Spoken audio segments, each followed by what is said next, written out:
Hi friends, welcome to my YouTube channel Sanjay academy. आज हम लोग एसएसटी पेडागोजी के चैप्टर नंबर 3 को कंटिन्यू करने वाले हैं। जैसा कि आप लोग जानते हैं कि हम लोग एसएसटी पेडागोजी को कर रहे हैं।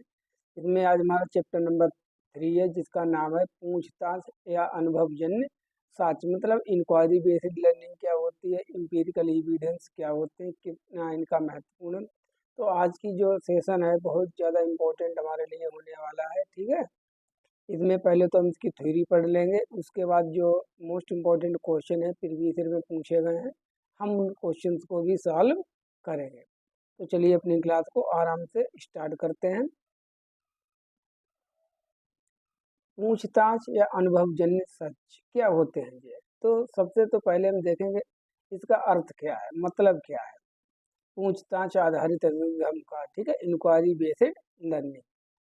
पूछताछ आधारित अधिगम प्रश्न पूछने की प्रक्रिया से संबंधित है। ठीक है, इसमें छात्र सवालों का चयन करते हैं, मतलब वो क्वेश्चन अपने पहले डिसाइड करते हैं कि कौन से हमको क्वेश्चन पूछने हैं, तथा उनके उत्तर की जानने का प्रयास करते हैं। पूछताछ छात्रों को अलग अलग प्रकार से सोचने का अवसर देती है। इससे फायदा क्या होता है, बच्चे को जो थिंकिंग है उसको करने के अवसर मिलते हैं, सोचने के अवसर मिलते हैं, जिससे अगर उसके माइंड में कोई क्वेश्चन चल रहा है, कोई चीज़ है जो उसको समझ में नहीं आ रही, तो वो जो है अपने सर जी से पूछ सकता है। अब इसके उद्देश्य क्या हैं? पूछताछ आधारित अधिगम के उद्देश्य क्या है?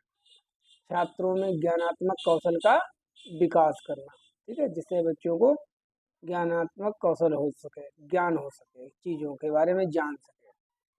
छात्रों की जिज्ञासा, अभिवृत्ति एवं अभिरुचि का विकास करना, मतलब छात्रों के एटीट्यूड है, एप्टीट्यूड है, उनके इंटरेस्ट को डेवलप करना सब्जेक्ट के प्रति। छात्रों में वैज्ञानिक दृष्टिकोण उत्पन्न करना। वैज्ञानिक दृष्टिकोण का मतलब होता है साइंटिफिक टेम्पर। बच्चे कोई भी काम करें तो वो उसको सिस्टमेटिक प्रकार से करें, ऐसा नहीं है कि एट रैंडम करना शुरू कर दे, कहीं से स्टार्ट करें कहीं कुछ करने लगे, नहीं, किसी भी चीज़ को प्रॉपर तरीके से करें।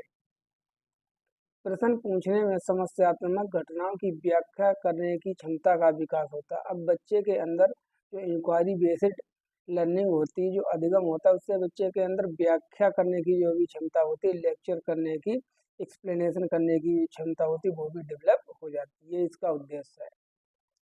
अनुदेशनात्मक शिक्षण का उद्देश्य बोध क्षमता का विकास करना, मतलब कि बच्चे के अंदर जो है अंडरस्टैंडिंग पावर डेवलप हो जाए, वो किसी भी चीज़ को अच्छी प्रकार से समझ सके। तो ये किसके उद्देश्य हो गए? ये उद्देश्य हो गए हमारे पूछताछ से आधारित अधिगम। अब हम इसकी विशेषताएं देखते हैं।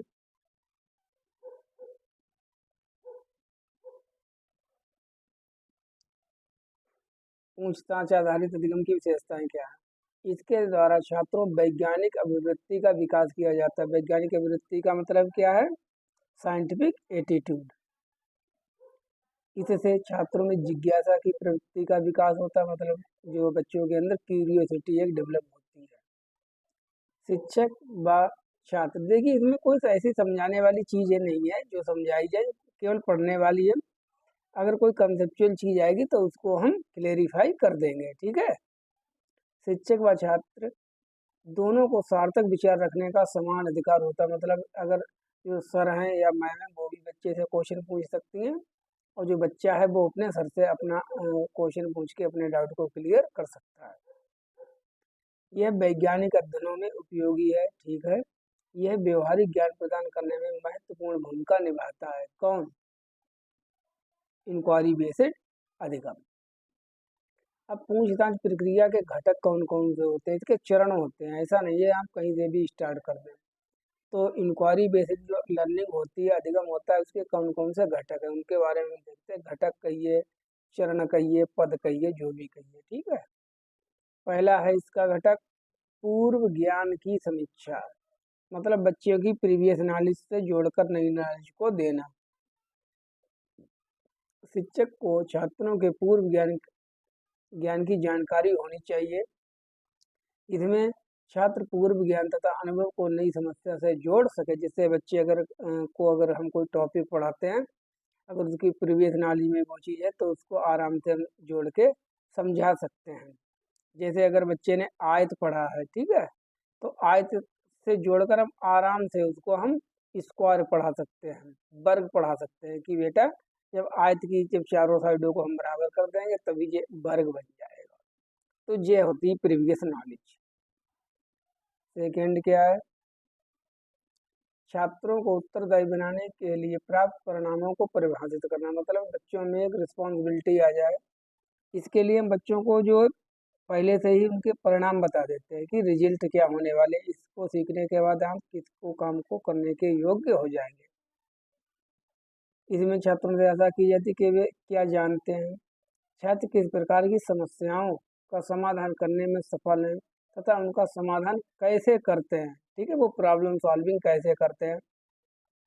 छात्रों में उत्तरदायित्व बढ़ाने के लिए टीम वर्क, प्रोजेक्ट, कार्यक्रम आदि का आयोजन किया जाता है। क्या क्या किया जाता है उनके लिए, टीम वर्क है, अगर आप बच्चों में रिस्पॉन्सिबिलिटी देना चाहते हैं कि इनमें रिस्पॉन्सिबिलिटी आ जाए तो आप उनको टीम वर्क दीजिए, प्रोजेक्ट कार्यक्रम दे दीजिए जिससे बच्चे के अंदर जो है एक ग्रुप में काम करने की क्षमता जो है विकसित हो जाएगी और वो रिस्पॉन्सिबिलिटी लेना सीख जाएगा। पूछताछ की सामान्य प्रक्रिया ये क्या है, इसका उद्देश्य छात्रों में पूछताछ की कौशल प्रक्रिया का विकास करना है। इसमें छात्रों को क्षेत्र विशेष की सूचना दी जाती है, जैसे सुनामी कैसे आती है, ये क्वेश्चन पूछा जा सकता है, बाढ़ कैसे आती है, वोल्केनो इरप्शन कैसे होता है, अर्थक्वेक कैसे आता है, तो ये बहुत सी चीज़ें हैं। तो ये होता है, ठीक है, तो ये तो हमने घटक देख लिए। आपको इसको रटना नहीं है, बस एक बार समझते चलिए, अगर आपकी समझ अंडरस्टैंडिंग डेवलप हो गई तब बस दैट्स ऑल। फोर्थ देखते हैं हम, छात्रों में सूचना तथा संचार प्रस्तुतिकरण की स्थापना। ये क्या है, इससे छात्रों को सूचना तो प्रदान की ही जाती है, साथ ही उनके द्वारा प्राप्त नए ज्ञान को कैसे प्रस्तुत करना है। मतलब बच्चों ने कोई ज्ञान सीख लिया, कोई आपने टॉपिक पढ़ाया वो सीख लिया, अब बच्चे हाउ टू रिप्रोड्यूस इट, इस चीज़ को रिप्रोड्यूस कैसे करें, दूसरों को कैसे बताएं, कैसे सिखाएं, तो इस चीज़ की भी जो एक स्किल होती है वो भी डेवलप हो जाती है।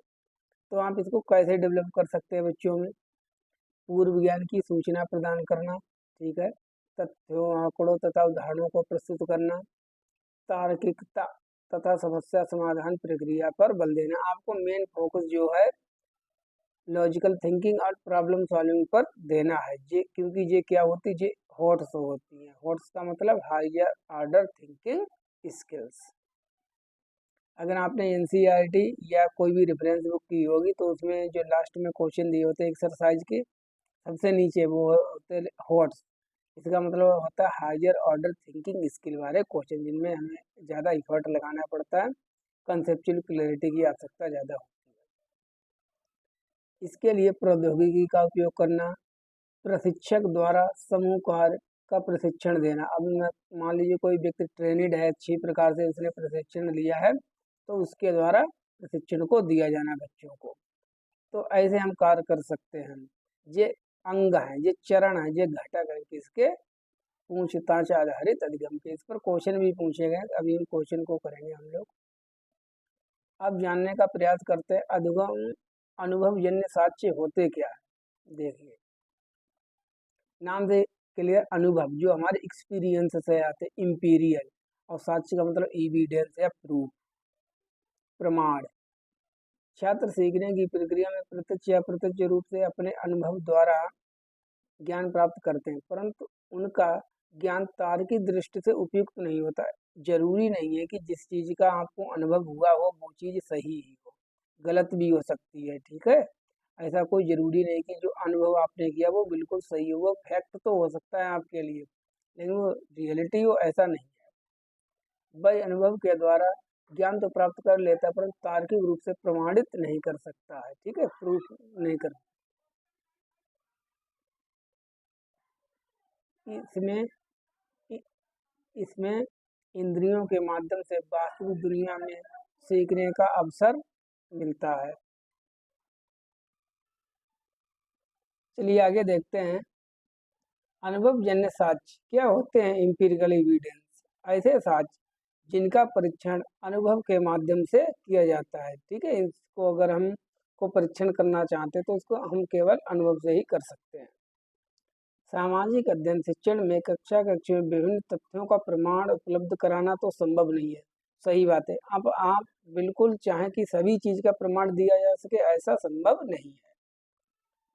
लेकिन शिक्षक पाठ्य पुस्तक से संबंधित तथ्यों पर छात्रों को अनुभव प्रदान करे, जिससे छात्र प्रत्यक्ष अनुभव कर सकें। मतलब कि क्लासरूम में इस प्रकार के एनवायरनमेंट को बनाकर टीचर को पढ़ाना चाहिए, जिससे बच्चों को ये लगे कि बिल्कुल हम रियल लाइफ में पढ़ रहे हों। ठीक है, इस तरीके का एनवायरनमेंट क्रिएट करना चाहिए। छात्रों को अनुभव से सिखाते समय शिक्षक को ध्यान रखना चाहिए कि प्रत्यक्ष ज्ञान छात्रों में मौलिकता, सत्यता व ज्ञान की भावना उत्पन्न करने वाला हो। जो भी आप चीज सिखा रहे हैं वो ऐसी ना हो कि वो गलत हो, ओरिजिनल ना हो, सही ना हो। वो चीज़ सही होनी चाहिए और बच्चों में एक जो है नॉलेज की फीलिंग है वो डेवलप करनी चाहिए। अनुभवजन्य साक्ष्यों के माध्यम से छात्रों में नए ज्ञान को सीखते हैं। सही बात है। अगर आपको किसी चीज़ का नया जो है अनुभव हुआ है, एक्सपीरियंस है, तो आप नई चीज़ को सीख जाएंगे। तो ये होता है अनुभवजन्य साक्ष्य। इस पर आधारित क्वेश्चन भी पूछा गया जो आगे है, अभी हम लोग करेंगे।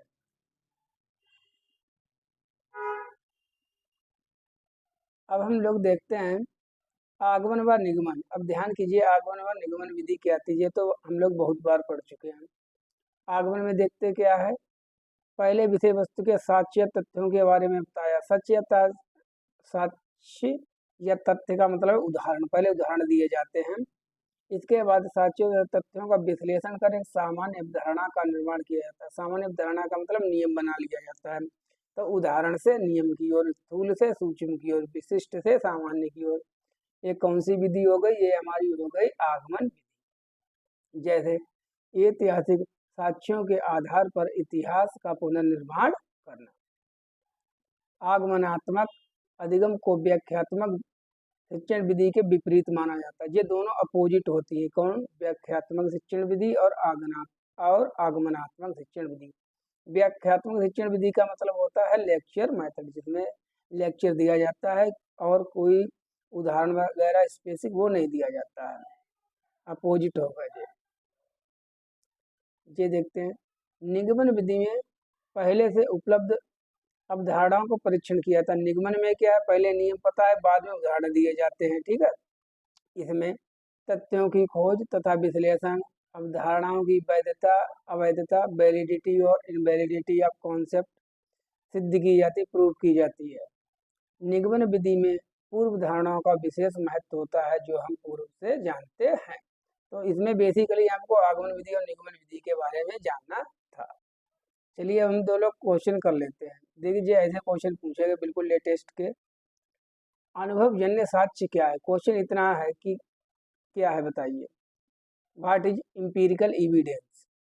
अनुसंधान के लिए एक संख्यात्मक दृष्टिकोण, मैट्रिक इकाइयों में मापे गए आंकड़े, आंकड़ों के संग्रह में विश्वसनीय तरीकों का प्रयोग कर एकत्रित आंकड़े, इंद्रियों के माध्यम से वास्तविक दुनिया में एकत्रित आंकड़े। अनुभव आप रियल लाइफ में तो ही करेंगे, और अनुभव किससे होता है? सेंसेस से होता है, इंद्रियों के माध्यम से होता है। तो इसका आंसर कौन सा होने वाला है?